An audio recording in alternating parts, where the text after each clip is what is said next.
سیدنا علی المرتضیٰ رضی اللہ تعالی عنہ کی پیدائش ہوئی تو روایات میں آتا ہے کہ وہ آنکھیں نہیں کھولتے تھے۔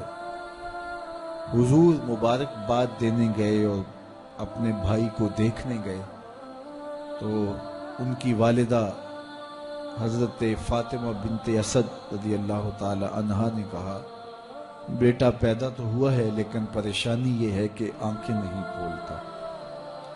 تو آقا کریم علیہ السلام نے اپنا لعاب حضرت علی المرتضیٰ کے منہ میں ڈالا تو مولا علی نے آنکھیں کھول لی۔ گویا سیدنا علی المرتضیٰ رضی اللہ تعالی عنہ نے آنکھیں کھولی تو پہلا جلوہ رخ والضحیٰ کا دیکھا۔ اس رخ نور کو دیکھا۔ اللہ اکبر، قربان جائیں سیدنا علی المرتضیٰ کی آنکھوں پر، جس کا پہلا نظارہ رخ محبوب تھا، اور پھر بچپنے کی عمر حضور کی قربت میں، حضور کی صحبت میں، حضور کی تربیت میں بسر ہوئی۔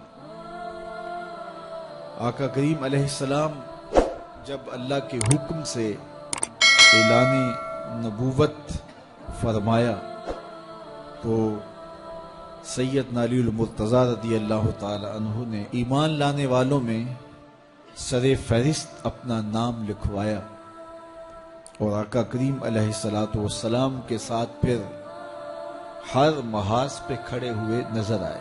سیدنا علی المرتضیٰ فرماتے ہیں کہ رسول رحمت نبی اکرم صلی اللہ علیہ وآلہ وسلم نے ارشاد فرمایا کہ اے علی، تیری مثال حضرت عیسیٰ کی ہے۔ حضرت عیسیٰ کا ماجرا یہ تھا کہ ان سے دو طرح کے لوگوں کا معاملہ ہوا اور دونوں گمراہ ہوئے۔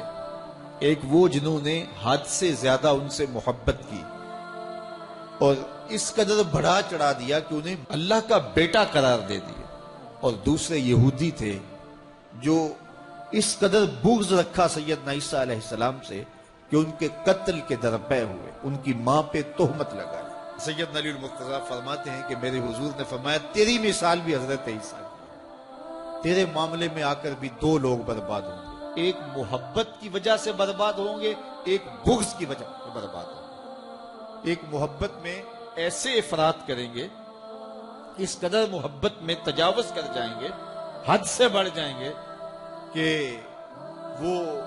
وہ کہیں گے تیرے بارے جو نہیں کہنا چاہیے۔ حتیٰ کہ سیدنا علی المرتضیٰ رضی اللہ تعالی عنہ کی محبت میں لوگوں نے تمام صحابہ پر سب و شتم کو جائز سمجھ لیا، اور ایک طبقہ ایسا بھی ہے جو سیدنا علی المرتضیٰ رضی اللہ تعالی عنہ کو خدا اور الہ کہتا ہے۔ یہ نصیری سیدنا علی المرتضیٰ رضی اللہ تعالی عنہ کو الہ کہتے ہیں، علی اللہ کا نعرہ لگاتے ہیں۔ ایک طبقہ محبت میں تجاوز کر کے اس قدر جو ہے وہ سیدنا علی المرتضیٰ کے بارے میں اعتقاد قائم کرتا ہے کہ وہ گمراہی کے گڑھے میں جا گیا، اور ایک طبقہ وہ ہوگا جو تیرے ساتھ بغض رکھ کے برباد ہوگا۔ سیدنا علی المرتضیٰ رضی اللہ تعالیٰ عنہ کا نام بھی گوارا نہیں ہوگا۔ سیدنا علی المرتضیٰ کا نام لیا جائے تو طبیعت میں بے چینی اور اضطراب پھیل جائے گا۔ اور ایک طبقہ ایسا ہے نواسب کا، نواسب باقاعدہ 10 محرم کو سیدنا علی المرتضیٰ رضی اللہ تعالی عنہ کے شہزادے کی شہادت کے دن کو عید کے طور پہ منایا کرتے ہیں۔ وہ نئے نئے کپڑے پہنتے ہیں، انواع اقسام کے کھانے کھاتے ہیں اور ایک دوسرے کو مبارکیں دیتے ہیں اور گلے ملتے ہیں۔ تو نواسب سیدنا علی المرتضیٰ اور خاندان نبوت کے ساتھ بغض رکھنے کی وجہ سے برباد ہوئے، اور جو نصیری اور وہ طبقات جو حضرت سیدنا علی المرتضیٰ کے ساتھ محبت کے ازدیاد میں یہاں تک جا پہنچے کہ انہیں ابن اللہ کہہ دیا، یا ان کی محبت کے اندر جلیل القدر ہستیوں پر تان و تشنیع کے تیر برسائے، تو یہ گمراہی کے گڑھے میں جا گرے۔ تو میں کہتا ہوں انہیں مبارک ہو جو سیدنا علی المرتضیٰ رضی اللہ تعالیٰ عنہ کے ساتھ وہ پیار کرتے ہیں جو شریعت اسلامیہ، شریعت بیضا کا تقاضا ہے، جس سے رسول اللہ کی آنکھیں بھی ٹھنڈی ہوتی ہیں، اصحاب رسول کی آنکھیں بھی ٹھنڈی ہوتی ہیں، اور اہل بیت رسول کے دلوں کو بھی قرار دو۔ اہل بیت نبی کے گھر والے ہیں اور صحابہ نبی کے در والے ہیں۔ ہم کہتے ہیں گھر والوں تمہیں بھی ہمارا سلام اور در والوں تمہیں بھی ہمارا سلام. کتنے لوگ تھے جو ہمارے ساتھ چلتے ہوتے تھے. آپ ذرا اپنے ذہن پہ زور دیں. بچپن کے دوست، کلاس فیلوز، کاروباری ساتھی، گلی محلے کے لوگ، رشتہ دار، اعزاء و اقربا، آباء و اجداد، اور کتنے لوگ آپ کے مخالفین، معاندین، یہ ساری فہرست ذہن میں لائیں تو ایک دم خیال پڑتا ہے فلاں بھی چلا گیا، فلاں بھی چلا گیا. کوئی سال کے بعد اچانک کوئی بات یاد آتی ہے تو یاد آ جاتا ہے، کوئی 6 ماہ کے بعد یاد آتا ہے. کئی ایسے لوگ ہیں کہ سال ہا سال بعد یاد، ہاں وہ بھی ہوتا تھا. مٹی کا رزق بن گئے، قصہ پارینہ بن گئے. کہانی تو اتنی سی ہے نا، جو اکڑ اکڑ کے چلتے تھے آج وہ مٹی کا رزق بن گئے. جو اپنے بدن پہ چٹکی مٹی بھی نہیں پڑنے دیتے تھے آج ان کے کفن بھی تار تار ہو گئے.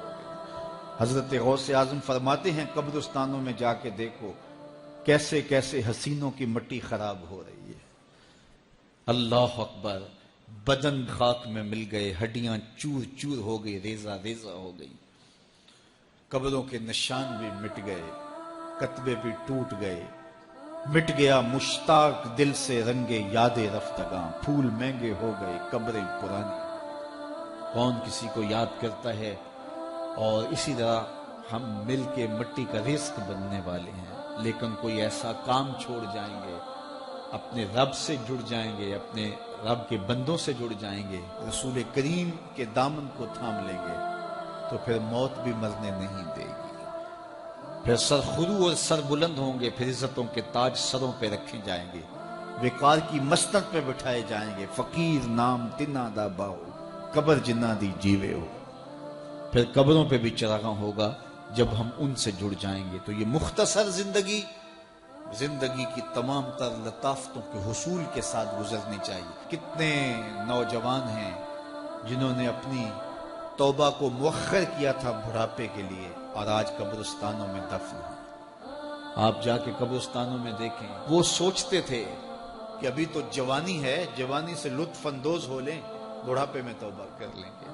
لیکن بڑھاپا نہیں آیا، موت آ گئی. موت تو برحق ہے، یہ تو آ کے رہنی ہے، لیکن بڑھاپا لازمی نہیں ہے کہ ضروری آئے. حضرت امام غزالی نے ایک بڑی خوبصورت بات لکھی. فرماتے ہیں معاشرے میں نظر دوڑا کے دیکھو، زیادہ بچے ہیں، زیادہ جوان ہیں یا زیادہ بوڑھے ہیں؟ تو کہا آپ کو بچے زیادہ ملیں گے. ہر گھر میں دیکھ لیجئے، بچے زیادہ ہوں گے، جوان ان سے کم ہوں گے، بوڑھے ان سے کم ہوں گے. تو اگر بوڑھے تھوڑے ہیں، جوان زیادہ ہیں، تو غزالی فرماتے پھر بات سیدھی سیدھی ہے، بڑھاپے تک کوئی کوئی پہنچتا ہے، زیادہ جوانی میں چلے جاتے ہیں.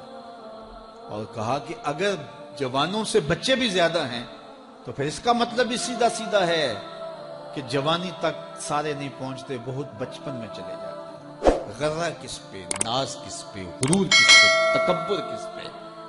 تو یہ مختصر زندگی جو اللہ کی امانت ہے، اس کو اللہ کے نام پہ گزارا. جو بیت گئی وہ بیت گئی، وہ تو منہا ہو گئی زندگی سے. وہ مجھے رات سے کچھ لوگ میسج بھیج رہے ہیں کہ آج 16 مارچ ہے اور آپ کا پیدائش کا دن ہے، مبارک ہو. اللہ سب کو جزا دے. لیکن میں آج اپنی چھوٹی بیٹی کو بھی کہہ رہا تھا، وہ مجھے بولی کہ ابو آپ کو مبارک ہو. تو میں نے کہا کہ آپ ہاتھ اٹھا کے اللہ کی بارگاہ میں دعا کرو کہ اللہ آپ کے باپ کے 46 سال کے گناہ معاف کر دے. یہ تو زندگی گزر گئی ہے، 46 سال میرے ہاتھ سے نکل گئے ہیں. میں الٹا بھی لٹک جاؤں تو یہ میرے ہاتھ نہیں آ سکتے. اگر میں نے اچھے گزارے ہیں تو مجھے مبارک ہو اگر قبول ہو گئے ہیں، اور اگر اچھے نہیں گزرے تو مجھے توبہ کرنی چاہیے. زندگی کی کوتاہیوں سے توبہ کرنی چاہیے. ہم سمجھتے ہیں ہم بڑے ہو رہے ہیں، حقیقت میں ہم چھوٹے ہو رہے ہیں. ہم اپنی زندگی کے اہداف طے کریں، زندگی کے مقاصد طے کریں. ساری زندگی اس کے گرد سفر کرنی چاہیے. کئی لوگ ساری زندگی گزار دیتے ہیں، ان کو ساری زندگی راستے نہیں ملتا کہ جانا کدھر. وہ کیوں؟ وَأَضَلُّ السَّبِيلَ. اللہ فرماتا وہ بھٹکے ہوئے مسافر ہوتے ہیں. اللہ سے راستہ مانگو، آہستہ چلو لیکن منزل کا تعین کر کے بڑھو. بڑھتے رہو، منزل تمہارا استقبال کرے گی. آج مشکل ہے تو کل آسانیاں ہوں گی. تو یہ زندگی تیزی کے ساتھ کٹ رہی ہے. لمحہ لمحہ میں اور آپ موت کے قریب ہو رہے ہیں. قبل اس سے کہ وہ وقت آئے کوئی حجت باقی نہ رہے. مجھے اور آپ کو اپنی آخرت کی تیاری کی کوشش کرنی چاہیے۔